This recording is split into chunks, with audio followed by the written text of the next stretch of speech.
হিদায়েতের মালিক কে? মানুষের হাতে হিদায়েত আছে? যদি মানুষের হাতে হিদায়েত থাকতো নবী মুহাম্মদুর রাসূলুল্লাহ সাল্লাল্লাহু আলাইহি ওয়াসাল্লাম তার চাচাকে হিদায়েত দিতে পারতেন।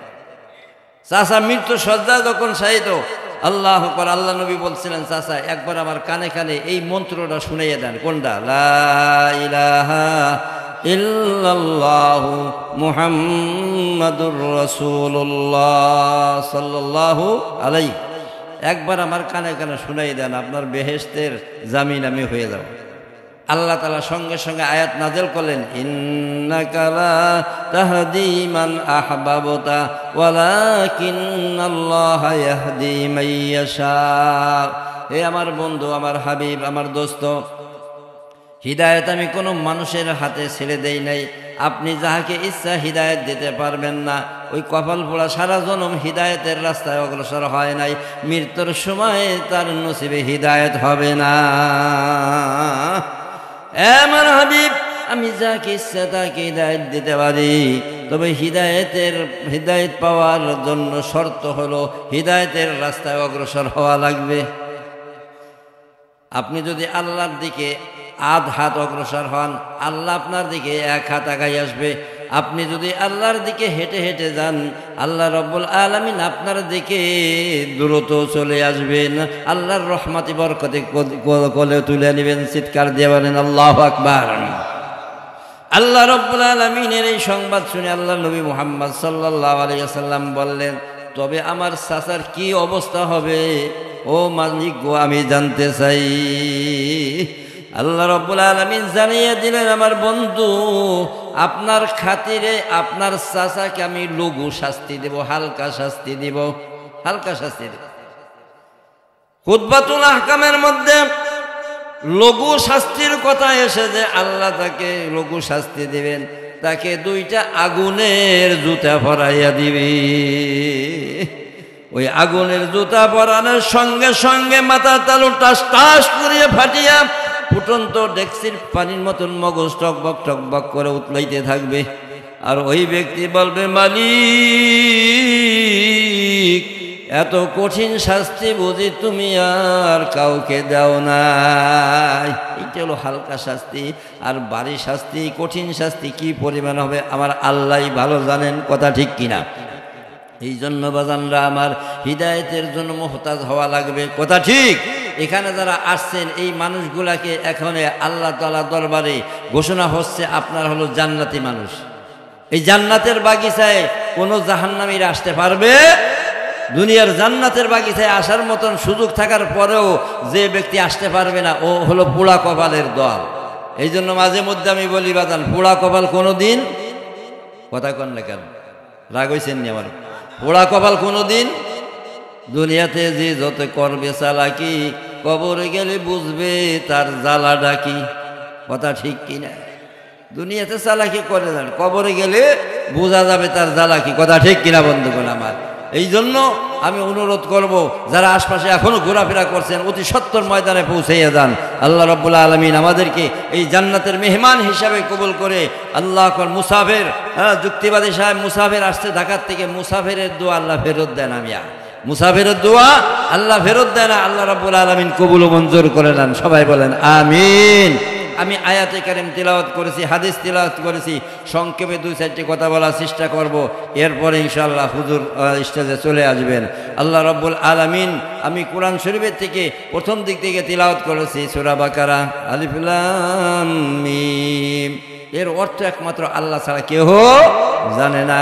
যালিকাল কিতাবু লা রাইবা ফীহি। আল্লাহ, দুনিয়ায় মানুষ একটা বই পুস্তক যদি লেখে, তো শেষে লিখে দেয়, আমার এই বইয়ের মধ্যে যদি কোনো রকম ত্রুটি বিচ্যুতি ধরা পড়ে আমাদেরকে জানাই দিবেন, পরবর্তীতে আমরা সংশোধন করে দেব। কথা ঠিক কিনা? আর আল্লাহ রাব্বুল আলামিন এই কুরআনুল কারীম চ্যালেঞ্জ করেছে। আল্লাহ তাআলা বলছেন, যালিকাল কিতাবু লা রাইবা ফীহি, এই কোরআনের মধ্যে কোনো রকম ভুল নাই, ত্রুটি নাই, সন্দেহ নাই। চিৎকার দেবেন আল্লাহু আকবার। যালিকাল কিতাবু লা রাইবা ফীহি, আল্লাহ চ্যালেঞ্জ করেছে বন্ধুগণ আমার। আল্লাহু আকবার। পৃথিবীতে 104খানা কিতাব আল্লাহ পাঠাইছে, তার মধ্যে প্রসিদ্ধ হলো 4খানা, তাওরাত, জবুর, ইনজিল, কোরআন। তার মধ্যে সবচেয়ে শ্রেষ্ঠ হলো কুরআনুল কারীম। অন্য কিতাবগুলা রদবদল হয়েছে, এদিক সেদিক করেছে ইহুদি নাসারা, কিন্তু এই কোরআনের একটি জের জবর এদিক সেদিক করার মতন ক্ষমতা পৃথিবীতে মানুষ জন্ম হয় নাই। চিৎকার দিয়া বলেন আল্লাহু আকবার। আমার মালিক বলছে ইন্না নাহনু নাযালনা যিকরা ওয়া ইন্না লাহু লাহাফিজুন। এই কোরআন শরীফ আমি আল্লাহ রাব্বুল আলামিনের কালাম আমি নাজিল করেছি, আর এর হেফাজতের দায়িত্ব স্বয়ং আমি আল্লাহ নিজের। এই কোরআন শরীফ আমরা পেয়েছি নবী মুহাম্মদুর রাসূলুল্লাহ সাল্লাল্লাহু আলাইহি ওয়াসাল্লামের মাধ্যমে। কথা ঠিক কিনা?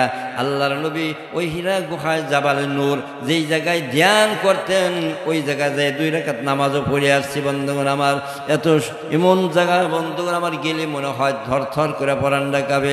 আর আল্লাহর নবী ওই জায়গায় ধ্যান করেছে, ওই জায়গায় আল্লাহর সঙ্গে আল্লাহু আকবার প্রেম করেছে।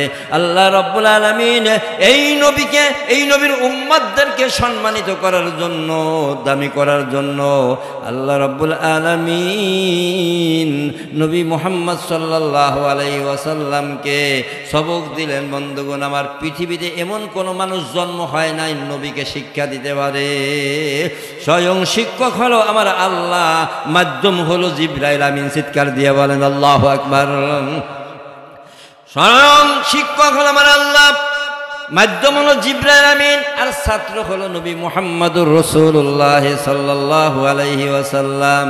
আল্লাহ রাব্বুল আলামিন বলেন, ও জিবরাইল আমিন যাও যাও আমার বন্ধুকে সবক দাও। ইকরা বিসমি রাব্বিকাল্লাযী খালাক।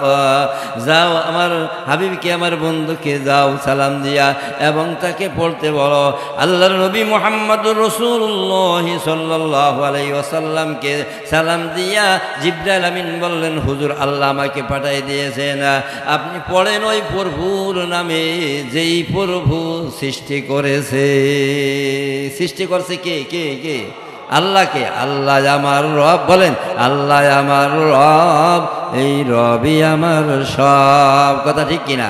আল্লাহ আমার রব, এই রবই আমার সব। আল্লাহ রাব্বুল আলামিন পাঠিয়েছেন, আপনি পড়েন ওই প্রভুর নামে যেই প্রভু সৃষ্টি করেছে।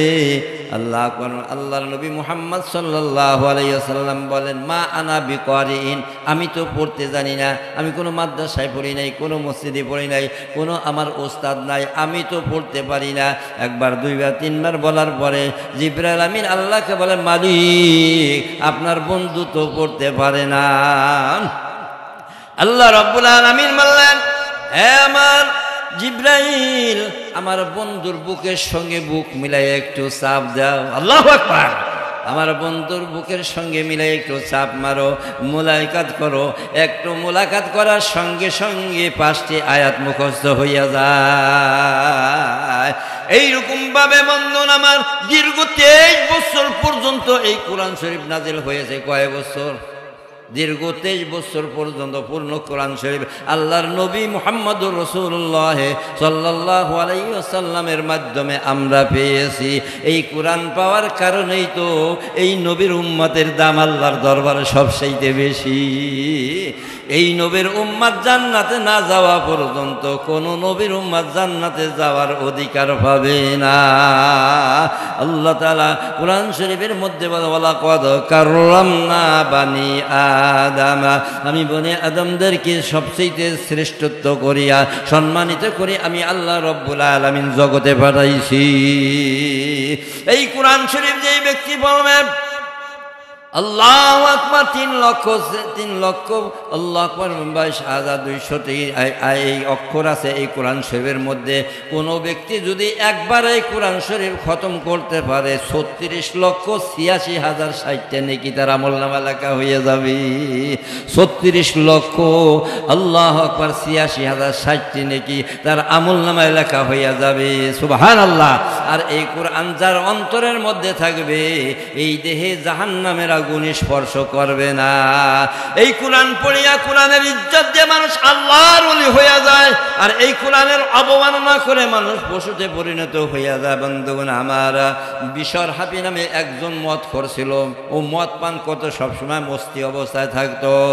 একবার মদের বোতল নিয়ে পাপের আড্ডাখানায় যাওয়ার মদ পান করার জন্য আল্লাহ কিলাবের দিকে রওনা দিয়েছে। যাওয়ার পথের মধ্যে দেখে এক টুকরা কাগজ, আল্লাহ আকবার, জমিনের বুকে এক টুকরা কাগজ দেখা যায়।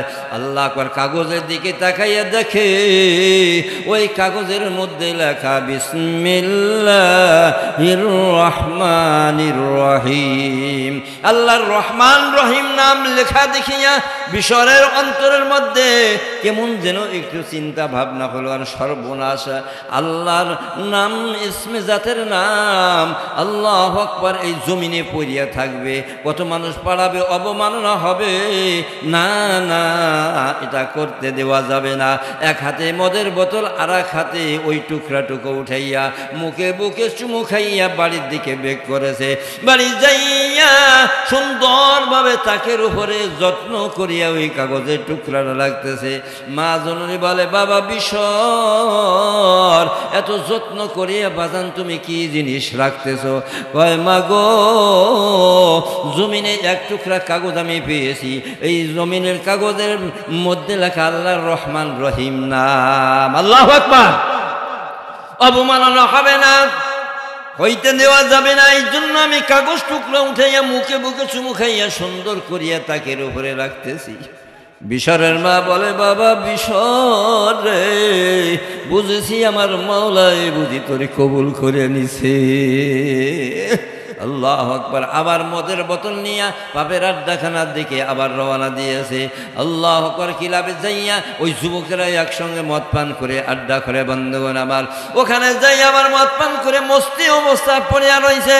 এই যে কাগজ টুকরার ইজ্জত দেওয়ার কারণে আল্লাহ রব্বুল আলামিন ওই জামানার আল্লাহর ওলি হাসান বসরি রহমাতুল্লাহ আলাইহি, হাসান বসরিকে ডাক দিয়া বলে, ও আমার হাসান, যাও যাও, এলহামের দ্বারা জানাইয়া দেয়, যাও যাও ওই পাপের আড্ডাখানায়, মদের আড্ডাখানা যাইয়া দেখো, বিশর নামে একটা যুবক আছে রে, ও আজ এমন কাজ করেছে যার কারণে আমি আল্লাহ রব্বুল আলামিন ওর নামটা আমার ওলির দপ্তরে লেখা ফেলাইছি। হাসান যাও যাও যাও। হাসান বসরি যাইয়া ওখানে যাওয়ার পরে যারা যারা মদ পান করেছে মস্তি অবস্থায় রয়েছে, আবার অনেকে মদ পান করবে মুখের দিকে রে, আল্লাহু আকবার, বোতলটা নিয়েছে। হাসান বসে আল্লাহর ওলিকে দেখার সঙ্গে সঙ্গে সব যুবকেরা থর থর করে কাঁপতেছে আর বলতেছে, আর উপায় নাই রে, এই নাপাক জায়গায় আল্লাহর ওলির আগমনের কারণ কি বুঝতে পারলাম না। আল্লাহর ওলি এই জায়গায় ভালো মানুষ আসলে খারাপ মানুষে পরিণত হয়ে যায়। আল্লাহর ওলি এই জায়গায় আপনার আসার কারণ কি বুঝতে পারলাম না। আমি নিজে ইচ্ছায় আসি নাই রে, আমার মাওলা এই জায়গায় পাঠাইছে। কি মদের আড্ডাখানায়, পাপের আড্ডাখানায় আপনাকে পাঠাইছে, কারণটা কি? ওই এই জায়গায় বিশর নামে কোনো ছেলে আছে কিনা, যুবক আছে কিনা, ওই মদ পান করে ওই যে মস্তি অবস্থায় পড়ে রয়েছে। বলে মাথায় পানি ডালো, জ্ঞান ফেরাও। আল্লাহ মাথায় পানি পুনি ঢাইলে তখন জ্ঞান ফিরেছে। আল্লাহু আকবার। বিশর দেখে আল্লাহর ওলি দাঁড়াইয়া রয়েছে। হুজুর, আপনার আগমনের কারণ কি বুঝতে পারলাম না। কয়, বাবা বিশর, আয় আয় আয়, তোর জন্য শুভ সংবাদ আছে। এ বাবা, তুমি আজ এমন কি কাজ করেছো যেই কাজটা আল্লাহ রাব্বুল আলামিন পছন্দ করে তোমার নামটা আল্লাহর বিশিষ্ট বিশিষ্ট বান্দা আল্লাহর ওলির দপ্তরে লিখে ফেলাইছে। আল্লাহু আকবার। বিশর বলে, হুজুর, আমি বাড়ির থেকে আসার সময় পথের মধ্যে এক টুকরা কাগজ পেয়েছিলাম। ওই কাগজের মধ্যে লেখা ছিল বিসমিল্লাহির রহমানির রহিম। ওই কাগজের মধ্যে আল্লাহর রহমান রহিম নাম লেখা ছিল। আমি উঠাইয়া সুন্দর করে মুখে বুকে চুমু খাইয়া বাড়িতে নিয়ে সুন্দরভাবে তাকের উপরে রেখে দিয়েছি। আল্লাহর ওলি বলে, ও বিশর, যেই আল্লাহর রহমান রহিম নামের ইজ্জত দিয়ে তুমি সুন্দর করে তাকে রূপে রেখে দিয়েছো, আল্লাহ কবুল করিয়া তোমার নামটা এই পাপ মুক্ত করিয়া, পাপের আড্ডাখানা থেকে তোমাকে পাপ মুক্ত করিয়া আল্লাহ রাব্বুল আলামিন তোমার নামটা আল্লাহর ওলির দপ্তরে লিখিয়া দিছে। আল্লাহু আকবার। বিশর আর চোখের পানি রাখতে পারে নাই, অমনি আল্লাহর ওলির পায়ে পড়ে কয়, হুজুর, আমার আল্লাহ যদি এই সামান্য একটু এই আল্লাহ রাব্বুল আলামিনের নামের ইজ্জত দেওয়ার কারণে যদি আল্লাহ রাব্বুল আলামিন আমার নামটা আল্লাহর ওলির দপ্তরে লিখে দিতে পারে, হুজুর আমার তওবা ফরাইয়া দেন রে, ওই মালিক রে আমি কোনোদিন আর ভুলবো না। আল্লাহু আকবার। আল্লাহর কোরআনের ইজ্জত দিয়ে মানুষ আল্লাহর ওলি হইয়া যায়, আর আল্লাহর কোরআনের অবমাননা করে মানুষ পশুতে পরিণত হইয়া যায়। 26/6/2005 সনে আপনারা দেখেছিলেন, আল্লাহ বই আকারে ছাপিয়ে দেওয়া হয়েছিল। ওমানের রুস্তাক নগরীতে একটা ঘটনা হয়েছিল বন্ধুগণ আমার। মা বাবা নামাজ রোজা ইবাদত বন্দিগিরি করে, কোরআন শরীফ তিলাওয়াত করে, মেয়ে আবার শয়তানের দলে, ও টেলিভিশন বেশি আর নাচ গানে মগ্ন, নামাজ কালাম নাই, আল্লাহু আকবার, কোরআন শরীফ তিলাওয়াত নাই। মা বাবাই কোরআন শরীফ পড়ে, আল্লাহ মেয়ে বলে, মা কোরআন শরীফ পড়তেছে, মেয়ে বলে, মা আস্তে আস্তে কোরআন শরীফ পড়ো, আমার গান শুনতে ডিস্টার্ব হয়, আমার গান শুনতে ডিস্টার্ব হয়, আস্তে আস্তে কোরআন শরীফ পড়ো। মা বলতেছে, ওরে কপাল ফুলা মেয়ে, নিজেও আমল করিস না, আমাকে আমল করতে বাধা দেশা। মা আরো জোরে জোরে কোরআন শরীফ তিলাওয়াত শুরু করে দিয়েছে। এক পর্যায়ে মেয়ে দৌড়াইয়া যাইয়া ওই মার হাত থেকে কোরআন শরীফের টান দিয়ে নিয়ে দূরে নিয়ে ছিঁড়ে ফেলছে। মা জননী চিৎকার দিয়ে বলে, ও মেয়ে, আল্লাহর কোরআন ছিললি না, গজব নাজিল করলি। আল্লাহ রাব্বুল আলামিন না জানে কি অবস্থা করে রে। আল্লাহ দৌড়াইয়া দেয়া কোরআন শরীফটা হাতে লইয়া মুখে বুকে চুমু খাইয়া কাঁদতে কাঁদতে ঘরের মধ্যে ঢুকিয়া দেখে আমার আল্লাহ ডাইরেক্ট অ্যাকশন করে দিয়েছে। ওই মেয়েটা একটা বানরের মতন হইয়া গেছে, পশুতে পরিণত হয়ে গেছে, বানরের মতন মুখ হয়ে গেছে, ঘুমড়াইতেছে, আর কথা বলতে পারে না। ওমানের সবচেয়ে ব্যয়বহুল হসপিটালে নিয়ে ভর্তি করছে। ওই জানোয়ার আর মানুষে পরিণত হয় না। আল্লাহ পারে কি পারে না? আল্লাহু আকবার। কোরআন শরীফ নিয়ে চিনিবিনি করা যাবে না, কথা ঠিক কিনা? তাই ছেলেমেয়েদেরকে কোরআন শরীফ শিক্ষা দিতে চায় না, কয় ভিক্ষার পড়া পড়াইলে কি হবে, কথা কয় না, কয় ভিক্ষার পড়া পড়াইলে কি হবে, কপাল পুইয়া যাবে। আল্লাহু আকবার। এই কোরআন যদি মজবুত করে পাকড়ে ধরতে পারো, আল্লাহ সমস্ত সমস্যার সমাধান দিতে পারে, কথা ঠিক কিনা? সমাধান চাও যদি জীবনে মরণে, চোখ রাখো বুঝে নাও, দেখে নাও, চোখ রাখো কোরআনে। আল্লাহু আকবার। বন্ধুগণ আমার, এই কোরআন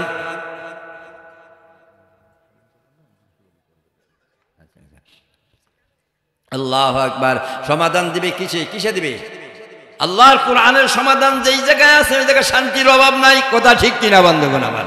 আল্লাহু আকবার। ছেলে মেয়েদেরকে কোরআন শরীফ শিক্ষা দিতে চায় না, তাই শায়ের বলেন, কোরআন শিক্ষা কর মুসলমান, কোরআন শিক্ষা কর, নবেল নাটক ছেড়ে দিয়ে খুদার কোরআন পড়, কোরআন শিখাও ছেলে মেয়েদের। ওহে মুসলমান, জান কবাজের কালে রে তুই পাইবি আসান, যার সিনাতে আছে কোরআন, যার সিনাতে আছে কোরআন, নাই কোথারও ডর, কোরআন বিনে হৃদয় খানি শয়তানেরই ঘর, কথা ঠিক কিনা?